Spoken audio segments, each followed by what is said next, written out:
Selamat datang kembali pemirsa ke dalam acara pelajaran Sekolah Sahabat.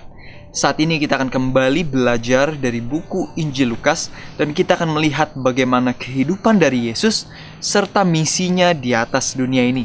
Saat ini kita telah masuk di dalam sebuah judul yang bernama Penjala Manusia. Tentu jika kita mendengar tentang judul ini kita teringat akan bagaimana Yesus memanggil murid-muridnya. Beberapa dari mereka adalah nelayan dan mereka dipanggil untuk menjadi penjala manusia. Namun sebelum kita mulai, saya ingin kembali mengundang Anda untuk mengajak seluruh keluarga, sahabat dan teman-teman Anda untuk datang berkumpul bersama. Kita akan mendengarkan firman Tuhan. Dan juga ambil Alkitab serta buku catatan Anda, sehingga firman yang kita dengar bisa kita tuliskan, bisa kita bagikan kembali kepada orang lain. Nah, judul dari Penjala Manusia ini mengisahkan tentang Simon dan Andreas, di mana mereka telah bekerja sepanjang malam pada saat itu. Mereka adalah penjala ikan yang sangat berpengalaman, sangat profesional, dan mereka tahu bagaimana untuk menjala ikan, memancing ikan, dan mereka bekerja dengan sekuat tenaga mereka. Namun mereka juga tahu kapan harus berhenti. Saat itu, dikala matahari sudah mulai muncul, sudah mulai terang, mereka mendaratkan kapal mereka kembali ke pantai dengan hati yang lelah dan lesu, badan yang begitu capek. Mereka mendaratkan kapal mereka dan tidak membawa ikan satupun. Namun sepanjang malam, sementara mereka bekerja, mereka tidak mendapatkan apa-apa. Di tengah kekecewaan yang mereka rasakan, mereka mendengar satu kalimat. Dikatakan, "Pergilah kembali ke tengah laut, lalu lemparlah jalamu ke air." Ini terdapat di dalam Lukas 5 ayat yang keempat. Lalu Simon pada saat itu menjawab dengan sebuah jawaban yang sebenarnya tidak memiliki pengharapan. Dia katakan, "Kami telah bekerja sepanjang malam dan tidak mendapatkan satupun ikan, tidak mendapatkan apa-apa." Namun kalimat berikutnya dia katakan, "Tetapi karena engkau berkata seperti itu, aku akan melakukannya." Di tengah kelelahan mereka setelah bekerja sepanjang malam, tidak tidur sepanjang malam, dan tidak mendapatkan apa-apa, saat mereka mendaratkan kapal mereka, tadinya mereka berpikir, "Oh yes, mereka mau istirahat." Tetapi karena ada seseorang yang mengatakan seperti itu, dia pergi dan lakukan. Yang membuat Simon melakukan hal tersebut bukan karena orang tersebut adalah penjala ikan yang lebih hebat. Di dalam pikirannya dia tahu siapa orang ini.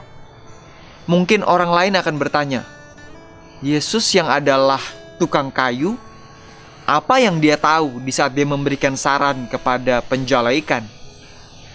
Bukankah hal tersebut mungkin sering kita tanyakan? Kalau ada orang yang memberikan saran atau ide kepada kita, kita sering berpikir, ini kan penjala, ini kan tukang kayu. Apa yang tukang kayu tahu tentang menjala ikan?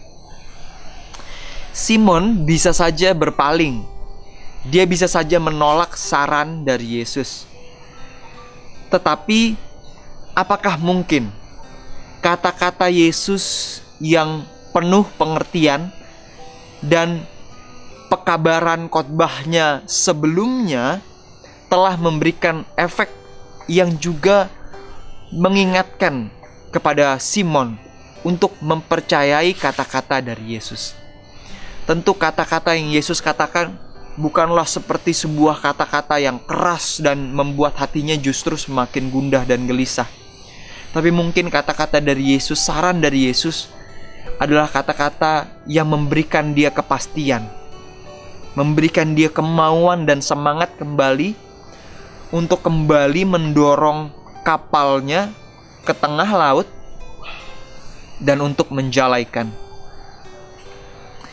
Pelajaran yang pertama yang bisa kita ambil dari kisah tentang pemuritan ini adalah, walaupun di tengah lelah tubuh Simon, di saat dia mendengar kata-kata Yesus yang mengajaknya untuk kembali mendorong kapalnya ke tengah laut dan menjala ikan, dia lakukan. Langkah pertama, pelajaran pertama dari pemuritan adalah kepatuhan pada firman Tuhan. Sahabatku, sering dari kita yang memiliki konsep yang sangat kecil tentang apa itu pemuritan. Sering dari kita hanya berpikir seseorang diterima menjadi pengikut Kristus hanya setelah mereka dibaptis, menerima Yesus sebagai juru selamat, lalu selesai. Banyak dari kita yang memiliki konsep yang sangat rendah tentang apa itu pemuritan. Pemuritan bukan hanya sekedar menerima Yesus dan dibaptis. Karena di dalam kisah ini, banyak orang yang pada saat itu mendengar kata-kata Yesus, tetapi tidak mau melakukannya. Berbeda dengan Simon. Dia mendengar dan dia lakukan. Sahabatku, disinilah langkah pertama dari pemuritan.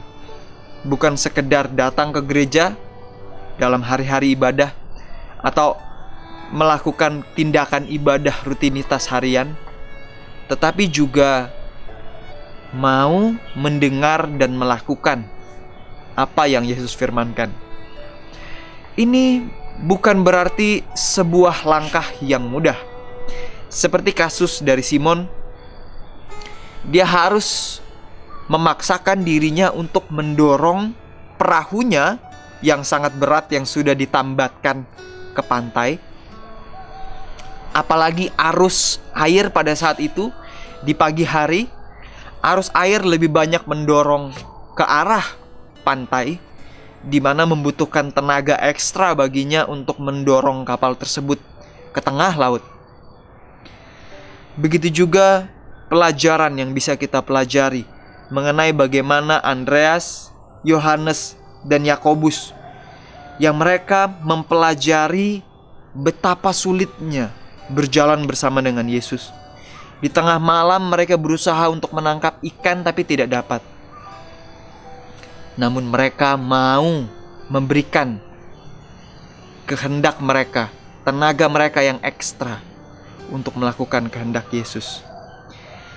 Dan seketika juga setelah mereka mendorong kapalnya ke tengah laut, mereka menebarkan jala. Mereka terkaget melihat apa yang mereka dapatkan. Tahukah Anda, di dalam buku Lukas juga diceritakan bagaimana ikan yang mereka dapatkan begitu banyaknya, sampai-sampai tidak bisa lagi muat di dalam perahu mereka. Bahkan ada sahabat mereka yang dipanggil untuk datang dan ditaruh ikan tersebut juga di kapal dari sahabat mereka. Berkat yang mereka dapatkan tidak bisa mereka bayangkan. Namun semuanya tidak akan terjadi apabila mereka menutup telinga mereka dan pergi melangkah jauh tanpa mau mendengarkan saran dari Yesus. Pelajaran yang pertama yang harus kita ingat adalah, marilah kita dengar bukan hanya saran dari apa yang pengkhotbah katakan di gereja, tetapi pastikan kata-kata yang keluar dari mulutnya adalah kata-kata yang tertulis juga di dalam firman Tuhan. Kita harus mengecek segala sesuatu apakah sesuai dengan firman Tuhan. Jangan taruh kepercayaan dan iman kita kepada video-video khotbah atau bahkan khotbah-khotbah yang kita dengar di tempat-tempat ibadah. Tapi pastikan kita taruh iman kita kepada Yesus Kristus dan apa yang diajarkan sesuai dengan firman-Nya. Dan pelajaran kedua yang bisa kita dapatkan adalah, setelah itu terjadi, tahukah Anda apa yang dilakukan oleh Petrus, Simon? Di titik itu dia mulai merasakan bagaimana kesucian dari Yesus. Petrus bertelut di kaki Yesus dan menangis. Anda bisa baca di dalam Lukas 5 ayat yang ke-8. Dia berkata, "Pergilah daripadaku Tuhan, karena aku adalah orang yang berdosa." Bayangkan sebuah situasi yang dirasakan oleh Petrus di saat dia bertemu dengan Yesus. Dia merasakan betapa berdosanya kehidupannya.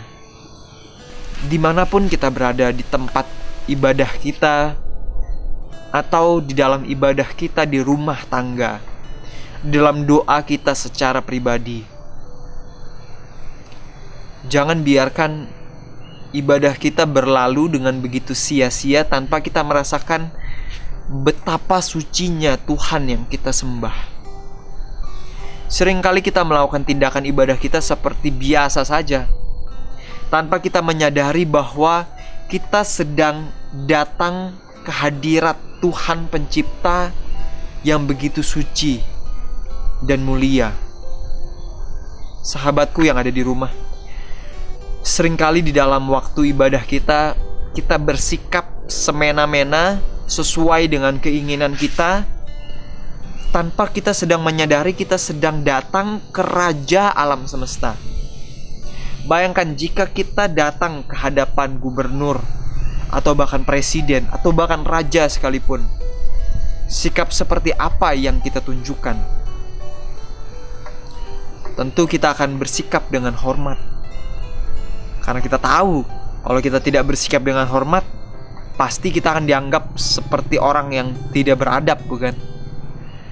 Namun alangkah berbedanya di saat kita datang ke hadirat Tuhan Pencipta alam semesta ini. Seringkali kita lakukan sekehendak hati kita, anak-anak kita biarkan melakukan kehendak hatinya. Apakah kita akan biarkan hal yang sama kalau kita bawa keluarga kita ke hadapan presiden atau raja? Apakah kita biarkan mereka bermain, asik main HP, atau biarkan mereka menggambar, biarkan mereka lari-larian? Tentu kita tidak akan melakukan hal tersebut. Bagaimana dengan bertemu dengan Pencipta kita? Di saat kita merasakan betapa sucinya hadirat Tuhan dan betapa tidak layaknya kehidupan kita, kita akan berada di langkah yang selanjutnya, yaitu adalah meminta pengampunan. Sahabatku,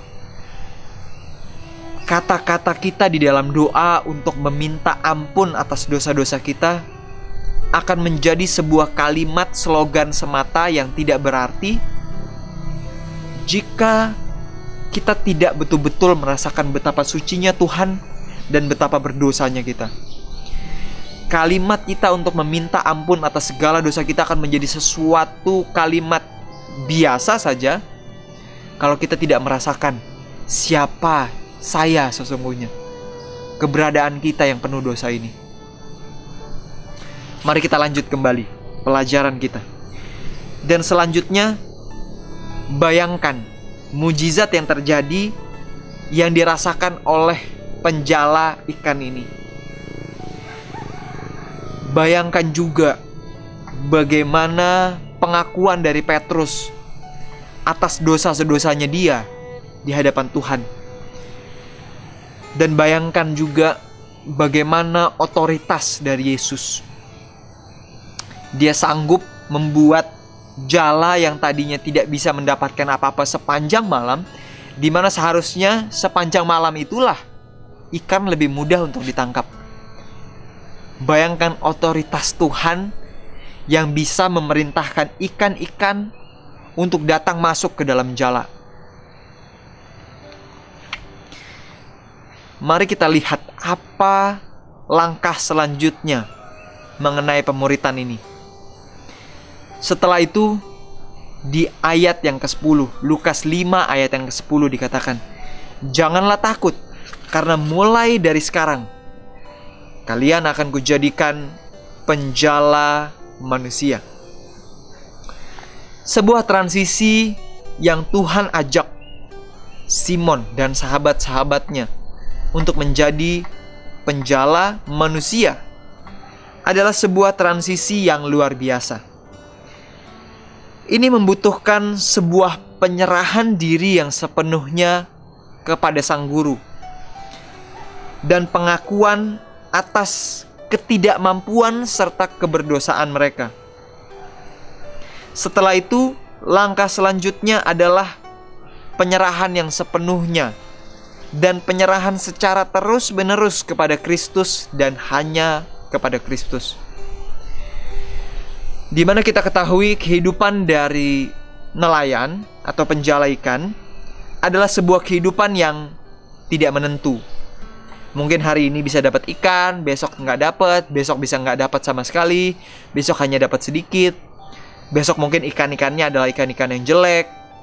Sebuah kehidupan yang tidak menentu juga adalah sebuah kehidupan yang berbahaya, yang mungkin harus terus bertempur dengan ombak, hujan mungkin di malam hari, dan pendapatan yang tidak tetap.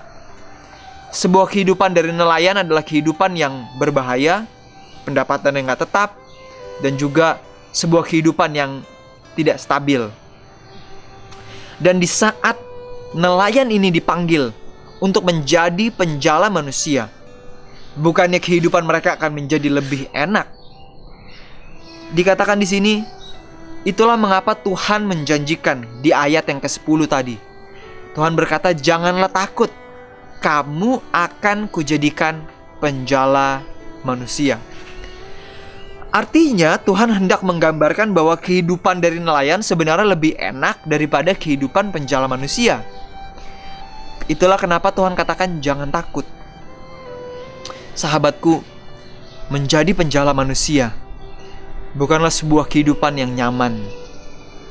Jadi kalau Anda melihat seorang penjala manusia yang hidupnya nyaman, enak, waduh punya banyak uang, mobil bisa update terus, ya kan, barang-barang elektronik bisa punya lebih banyak lagi, itu pasti ada yang salah tuh dalam kehidupannya.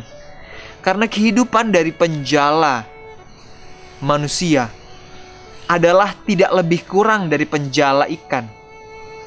Kehidupannya tidak stabil, sepenuhnya harus bergantung kepada Tuhan. Tidak bisa diketahui kapan memiliki pendapatan tetapnya. Kehidupan yang tidak pasti dan juga sangat berbahaya. Inilah panggilan Tuhan kepada murid-muridnya yang pertama, kepada Simon, yang dia panggil untuk menjadi penjala manusia.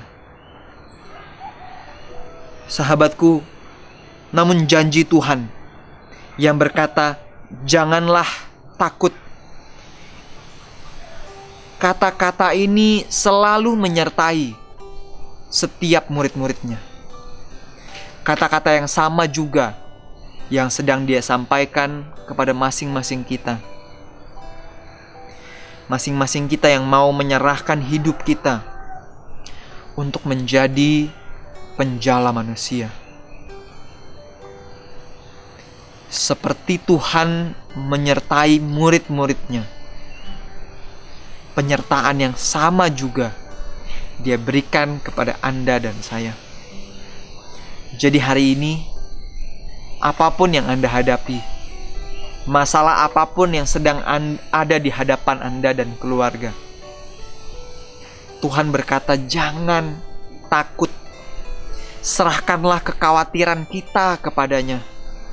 Dan marilah kita ambil langkah yang lebih jauh lagi. Bukan hanya sekedar menjadi penjala ikan, pencari berkat Tuhan melalui bekerja di atas dunia ini mencari ikan. Tuhan minta kita juga untuk menjadi penjala manusia. Dan tahukah Anda, langkah selanjutnya yang diambil oleh Simon dan sahabat-sahabatnya setelah mereka mendengar panggilan Tuhan untuk menjadi penjala manusia, mereka tinggalkan ikan-ikan yang begitu banyak yang mereka sudah dapatkan. Mereka tinggalkan, mereka berikan kepada teman yang lain, dan mereka pergi mengikuti Yesus.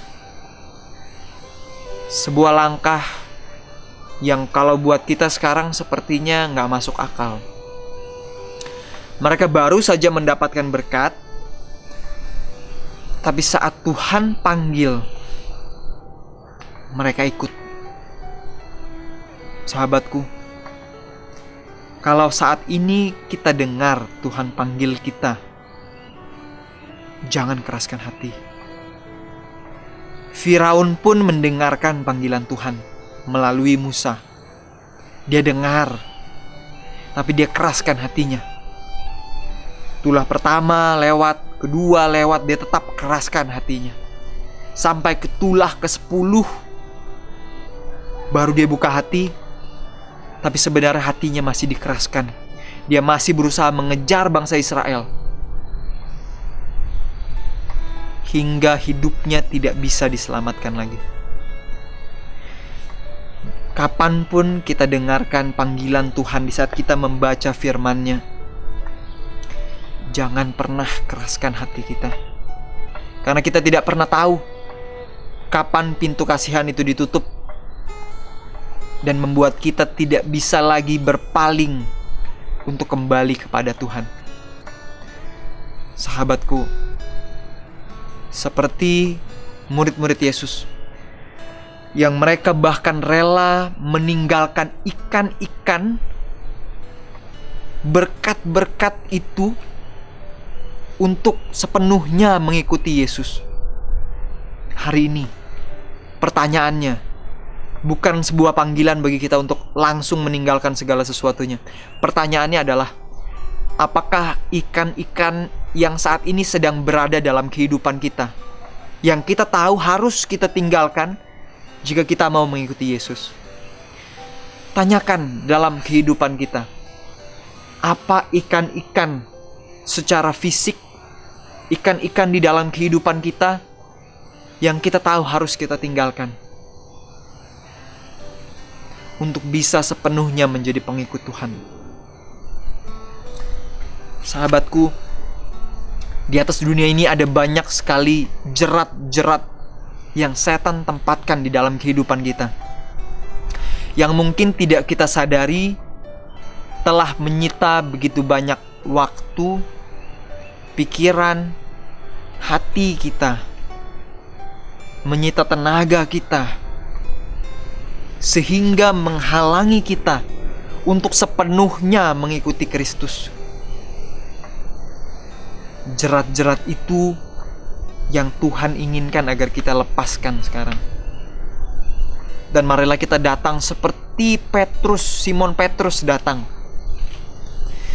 menyadari kesucian Tuhan, menyadari keberdosaan diri, tersungkur di hadapan Tuhan. Dan panggilan selanjutnya Tuhan katakan, jangan takut, ikutlah aku menjadi penjala manusia. Sahabatku, inilah yang terjadi di saat manusia menyadari keberdosaannya.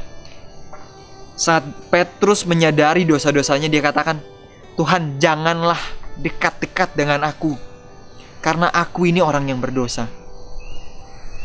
Di saat ada dosa di dalam diri kita, kita tidak akan suka dan mau berada dekat dengan Tuhan. Karena dosa akan selalu berusaha memisahkan dirinya dari Tuhan. Sahabatku, Tuhan sudah rindu untuk datang ke atas dunia ini. Tapi dia masih menunggu lagi. Menunggu apakah masih ada satu orang lagi yang mau meninggalkan dosanya dan datang dekat dengan Tuhan, terpisah dari dosa-dosanya, meninggalkan seluruh dosa-dosanya dan datang kepada Tuhan. Bukan hanya sekedar untuk datang, tapi Tuhan akan melatih kita untuk menjadi penjala manusia. Tuhan memiliki sebuah misi setelah memanggil kita dari dosa kita. Tuhan ingin menjadikan kita penjala manusia, agar ada lebih banyak orang lagi yang bisa dibawa ke dalam kerajaan surga. Sahabatku, sampai di sini pelajaran sekolah sahabat kita pada hari ini. dan bagikan kisah panggilan Tuhan kepada Simon untuk menjadi penjala manusia. Biarlah kehidupan tersebut juga menjadi kehidupan kita. Panggilan itu menjadi panggilan di dalam kehidupan kita, agar kita juga melakukan hal yang sama. Ceritakan kisah itu kepada paling kurang 1 orang pada hari ini. Sampai bertemu lagi sahabatku. Tuhan memberkati. Maranatha.